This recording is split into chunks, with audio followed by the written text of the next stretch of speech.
সোনালী আখ্যাত পাটের চাহিদা রয়েছে ব্যাপক। বাংলাদেশ ভারতে পাটের চাহিদা ও কদর রয়েছে ভালো। বাংলাদেশ থেকে যেমন সোনালী আঁশ পাট এবং পাট বস্ত্র বা পাট পণ্য রপ্তানি হয় ভারত সহ বহির্বিশ্বে, তেমনি ভারত থেকেও বিভিন্ন দেশে পাট ও পাট পণ্য রপ্তানি হয়ে থাকে। সোনালী আঁশ পাট চাষে এবার দুদেশের কৃষকরা পড়েছেন চরম বিপাকে। যেসব এলাকায় পাট চাষিরা অনেক আকাশের পানি না থাকায় এবং ডোবা নদী নালাতে পানি না থাকায় জাগ দিতে পারছে না তারা। খাল বিলেও পানি নাই, আকাশেরও পানি নাই, ফসল করে ফসল সব হচ্ছে ভুইতে সব শুকাইয়ে সব নষ্ট হয়ে যাচ্ছে। চাষিরা বহুত সমস্যায় আছে, আমরা খুব হচ্ছে দুদিনই দিন যাচ্ছে বুঝছেন।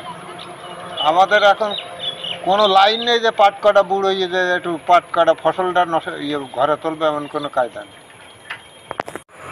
পানির জন্য ধরেন পাট কাটে ভুইতে শুকিয়ে যাচ্ছে, কিন্তু পানি নাই, কোথাও বুড়োইনের জায়গা নাই, এইভাবে সব ফসল নষ্ট হয়ে যাচ্ছে। এই জন্যই পড়ছেন ব্যাপক বিপাকে। কৃষকরা পানি না পাওয়াই পাট জাগ দিতে বা পচাতে পারছে না, ফলে জমিতে নষ্ট হচ্ছে অনেক চাষির পাট। ক্ষতির মুখে পড়ছেন এসব কৃষকেরা। নেই আকাশের পানি, দখলদারিত্বের কবলে ভরাট হয়ে গেছে অনেক নদী, খাল, ডোবা, বেতনা ও জলাশয়। ফলে পাট চাষে জাগ না দিতে পারাই লোকসানের মুখে পড়ছেন এসব চাষিরা।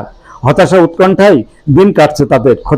ক্ষতিগ্রস্ত কৃষকরা চান সরকারের সহযোগিতা এবং অবদখল মুক্ত করে জলাশয়, হাওর, নদী, খাল ও বাওর খনন করে পানির ব্যবস্থা করা, এমনটি দাবি কৃষক ও কিষানীদের।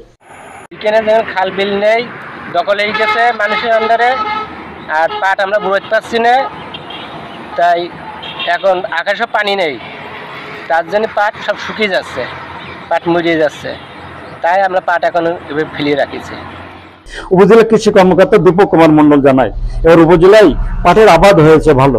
৫,৬৬৫ হেক্টর জমিতে হয়েছে পাট চাষ, ফলন হয়েছে ভালো, শুরু হয়েছে পাট কাটা। তবে পানির সমস্যা থাকায় রিবন রেটিং পদ্ধতি ব্যবহারে কৃষকদের পরামর্শ ও উৎসাহ দিচ্ছেন কৃষি বিভাগ।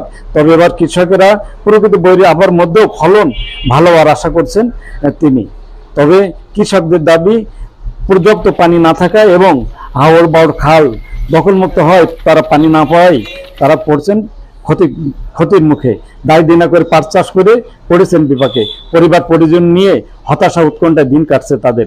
সরকারের সহযোগিতা কামনা করেছেন ভুক্তভোগী পাট চাষিরা। হ্যাঁ ভিউয়ার্স, আমাদের এই ভিডিওটি সম্পর্কে মতামত জানাবেন লাইক ও কমেন্টস করে, আর শেয়ার করে অন্যকে দেখার সুযোগ করে দিবেন। আর আমাদের চ্যানেলটিতে নতুন হলে সাবস্ক্রাইব করে নেবেন এখনই।